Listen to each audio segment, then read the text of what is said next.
8월 달에 좀 볼 수 있는 섹터, 뭐 두 분이서도 아까 뭐 2차 전지 관련해서 말씀을 해주셔서 조금 눈을 돌려서 이 섹터가 의외로 그동안은 쉬었지만 올라올 수 있다. 사실 후보군이 엄청 많아요. 바이오도 있죠. 자동차도 있죠. AI, 로봇, 뭐 아까 방산조선 말씀하신 것처럼 정말 많습니다. 그래서 하나만 말씀을 각자 해주신다면 김태성 이사님부터. 저는 피부 미용 의료기기 쪽을 한번 보자. 어차피 피부 미용. 여러분들이 이제 많이 다른 섹터는 좀 들으셨을 것 같아서 저는 이제 많이 언급은 안 됐지만 그래도 실적이 좀 찍히고 있는 쪽이라고 한다면 저는 K 피부 미용 의료기기. 그러니까 대표적으로 이제 클래시스, 뭐 제이시스 메디칼, 비올, 원텍 이런 기업들은 이제 좀 말씀드릴 수 있을 것 같은데. 예. 일단 이쪽 같은 경우에는 기계를 한 대 팔았다 그래서 그 기업이 막 크게 흥하거나 뭐 한 대 못 팔았다 그래서 망하는 그런 구조는 아닙니다. 그런데 이제 한 대씩 팔아서 그게 누적으로 이제 판매량이 많아지면 이들이 노리는 것은 아무래도 이제 소모품에 대한 매출 비중이거든요. 그러니까 이 피부 미용 의료기기가 가지고 있는 장점 중에 하나가 제품, 그러니까 기계를 만들어서 팔았을 때 한 대의 마진율은 그렇게 크지 않습니다. 근데 소모품의 이 마진율은 거의 90%라 그러거든요. 예. 그러면은 그 소모품이 많이 들어가는 기기를 가지고 있는, 그러니까 그 기기를 파는 회사는 당연히 누적 기기 수가 많을수록 그 소모품의 매출 비중이 많아지면서 불확실성, 그러니까 실적 시즌의 불확실성들이 많이 줄어드는 그러한 상황으로 좀 이어질 수 있어서 저는 만약 여러분들이 이쪽을 보신다라고 하면 저는 실적 기준으로 뭐 제이시스 메디칼도 현재 구간에서 조금은 더 봐도 괜찮다라는 생각이 들고 있고 예. 또 이제 우리나라 엔터사들 있잖아요. 엔터. 네, 그러니까 엔터 섹터를 말씀드리려고 하는 게 아니고 예. 우리나라 엔터사들의 아티스트들이 사실은 불과 4, 5년 전만 하더라도 중국 시장이 엄청나게 좀 많이 활동을 했지만 그랬죠. 최근에는 중국 안 가잖아요. 어디서 많이 활동을 하냐면 미국 혹은 유럽이에요. 그러니까 피부 미용 의료기기도 마찬가지입니다. 그러니까 제이시스 메디칼은 지금 전체 매출에서 중국 매출 비중이 없어요. 그러니까 미국하고 유럽에 이제 거의 이제 많이 판매를 하고 있는데 지금 또 여기서 중국으로의 진출을 안 할 수는 없거든요. 예. 아무래도 이제 시장 기준으로 보면 굉장히 큰 시장이라서 만약에 이쪽으로까지 이 판매가 승인이 돼서 진행이 된다라고 하면 지금 보여주고 있는 실적이라든지 주가의 퍼포먼스를 조금은 더 뛰어넘을 수 있는 모습들을 저는 보일 수 있지 않을까라는 생각이 들어서 이쪽도 한번 꼭 여러분들이 관심을 가져보시는 것도 괜찮지 않을까라는 의견 드리겠습니다. 알겠습니다. 그냥 차트상 기술적으로 볼 때 한 달 반 정도 쉬었거든요. 쉬거나 눌리거나. 근데 지금 어느 정도 갈 때가 됐고 내용도 좋고. 알겠습니다. 피부 미용 의료기기. 팀장님은요? 방산? 방산이죠. 와. 밀리터리 덕후. 예. 밀덕. 네.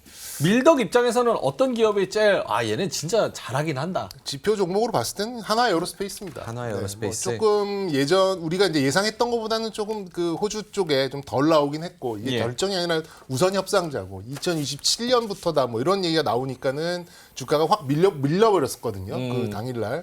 근데 좀 우리가 좀 뜯어보니까 사실 우리나라가 어떤 플랫폼을 수출하는 경우가 있었나요? 예. 배터리가 플랫폼은 아니죠. 부품이죠.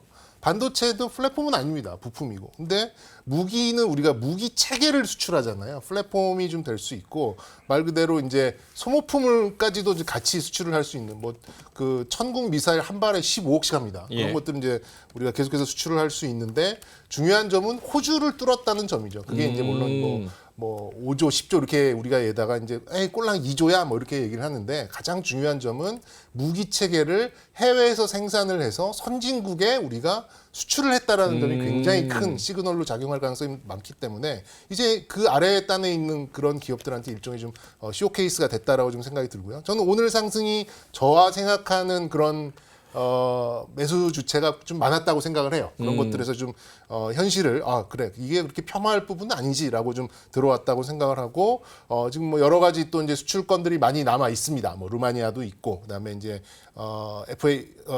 TA50도 좀 그 한국항공우주 이런 것도 좀 남아 있고 이렇다 보니까 예.